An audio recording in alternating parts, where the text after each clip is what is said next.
Hey everyone, Sheldon here.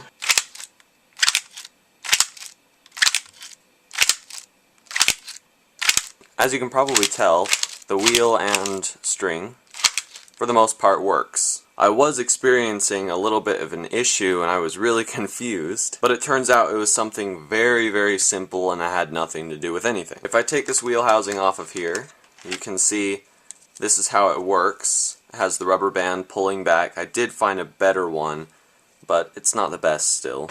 And the wheel works like this. As you can see, it goes around 180 degrees every turn, like that.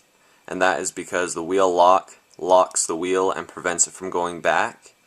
And this little step right there prevents it from over-traveling. And as you can see, there are 2 knots on there. That's because I thought that's where the problem was. And it turns out it wasn't at all. Basically what was happening was this rotating pin was at the back, just like it should be when you want it to shoot out, and every time I tried to put it on here and launch it forward like this, it wouldn't lock forward, and I was wondering what the problem was. Basically it was going forward and then it would just go back a little bit more because it never locked using this lock here.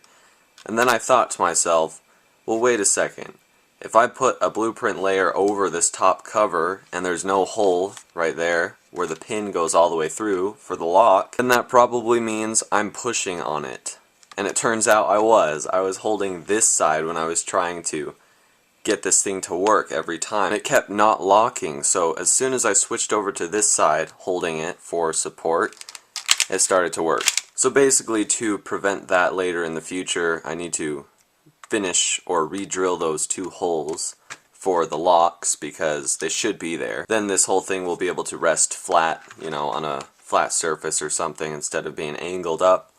So as you can probably tell, this thing is pretty much almost done. I am getting screws for this today actually, and the wheel and all of that seem to work pretty well. It's not 100% reliable yet, but it is definitely getting there. Obviously I'm still going to trim down that screw, I just haven't gotten around to it yet.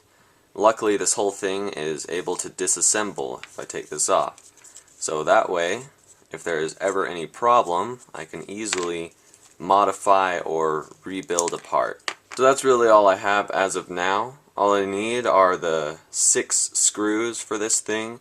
Trim this down a little bit and it should work perfectly fine. I'm very happy I found the problem. If you guys are building a hidden blade, make sure you check for those really simple solutions first, because oftentimes it's something you don't even think of. You know, in this case it was just the placement of my hand. But it's solved. By the way, thank you everyone that has given me suggestions for stuff like this, you know, like graphite powder and, you know, different types of rubber bands and all of that. That really is actually very helpful to me. It definitely saves me a lot of time and effort.